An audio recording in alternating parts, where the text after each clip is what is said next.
Ezekiel Mukombwe. Mzee wa kazi. Mzee.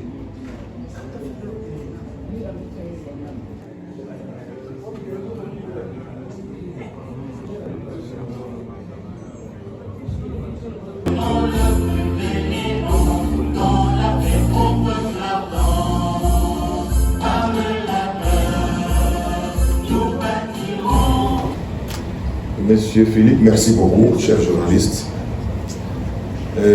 D'abord, c'est l'occasion pour moi d'exprimer la compassion à toute la population de l'Est, victime de cette barbarie humaine nous imposée par les Rwandais à travers les lives de M23. Je suis Elie de Goma. Je suis aussi victime de tout ça. Seulement, je voulais dire à mes frères de l'Est qu'aujourd'hui, vous avez suivi beaucoup de déplacements du chef de l'État dans le monde entier, plus précisément aux États-Unis d'Amérique. Dernièrement, d'ailleurs, vous avez suivi la rencontre entre notre président de la République, son Excellence Félix Antoine Tshisekedi, avec son homologue du Rwanda, en présence du président américain Donald Trump. C'était pour vous informer une fois de plus que le chef de l'État est en train de faire tout ce qu'il peut faire pour que la paix revienne chez nous à l'est du pays. Et d'ailleurs, à travers ces rencontres aux États-Unis, aujourd'hui, au niveau du Parlement, nous avons reçu des accords signés à Washington et nous, comme députés nationaux, nous devons ratifier ces accords pendant cette session de mars. Mais aussi, vous devez savoir qu'à partir de la semaine prochaine, le processus, n'est-ce pas, de paix de Doha va continuer en Suisse entre notre gouvernement et les rebelles. Je dois vous informer que j'ai été instruit par le chef de l'État, son Excellence, Félix Antoine Tshisekedi, d'assurer la population que la paix à l'Est va revenir très bientôt. Et pour cela, j'en profite pour que cette paix durable puisse revenir. Nous avons besoin de l'unité nationale. C'est le moment où les pays ne peuvent plus parler des opposants, des groupes, de forces de pression, des hommes, des journalistes, des acteurs politiques, des chefs d'établissement, des comédiens, tout le monde. Donc c'est le moment où nous devons nous mettre tous ensemble derrière la vision du chef de l'État pour rechercher la paix durable. Merci. On va parler de la constitution de la RDC. Le président Mobutu a changé la constitution pendant plus de 15 fois. Pendant son règne, n'est-ce pas, de 32 ans. Il a modifié plus de 15 fois. Mzee Laurent Désiré Kabila l'a changé aussi. Le prédécesseur de notre président Fatou Béton, lui aussi l'a fait. Je pense que la Constitution,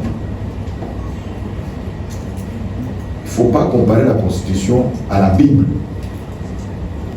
La Constitution doit rester flexible. Elle est d'ailleurs flexible selon les circonstances. Donc je pense que vous essayez de me comprendre. Je voulais juste vous informer qu'il existe maintenant une dynamique de députés nationaux et sénateurs loyaux aux institutions.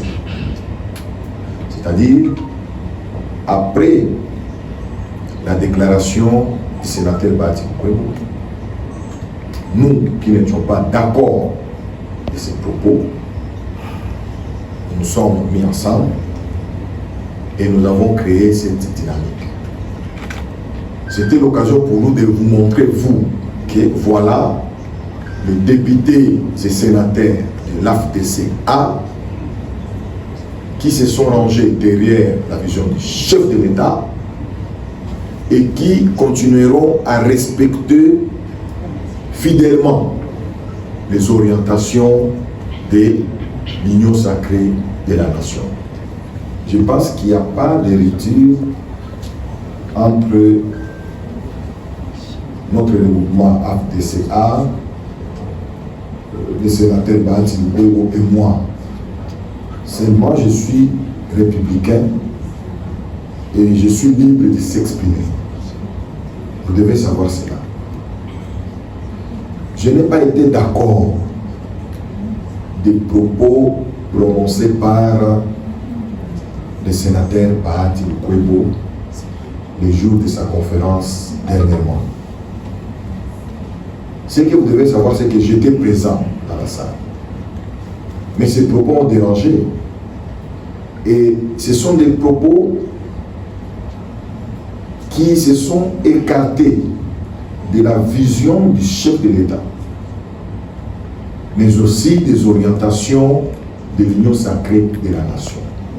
Et donc, en étant présent aussi là-bas, je ne pouvais pas accepter dans l'endosser. C'est pour cela que j'ai dit, il faut que je parte. J'ai dénoncé cela et j'ai demandé au sénateur Bati Kwebo de s'assumer. J'ai initié une proposition de loi sur l'amélioration des conditions de vie des enseignants.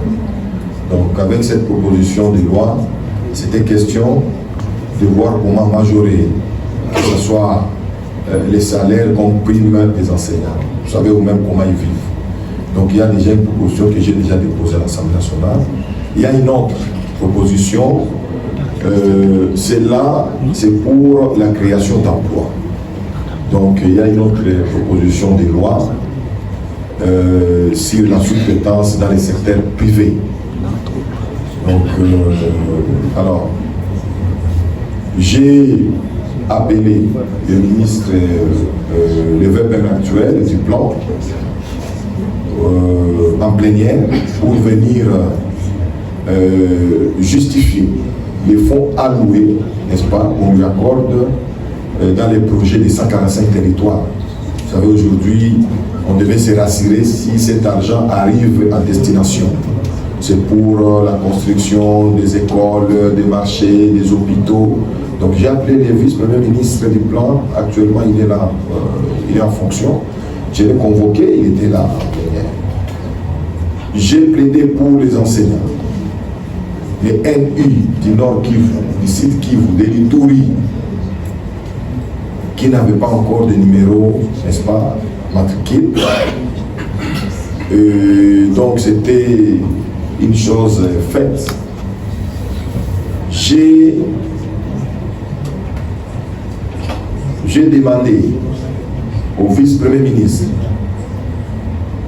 ministre de la fonction publique, qui est en fonction, d'affecter tous les agents et cadres de l'État qui ont fui la guerre à l'Est, de les affecter dans leurs services ici à Kinshasa ou en province en sécurité. Je l'ai fait et c'était une chose aussi qui a trouvé solution.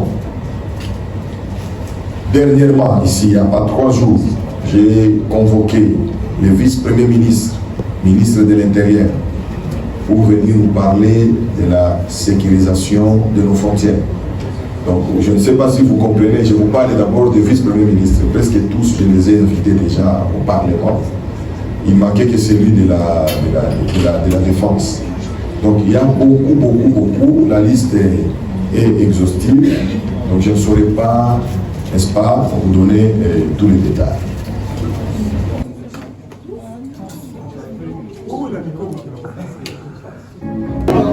Eléli de Kisangani, honorable Élysée.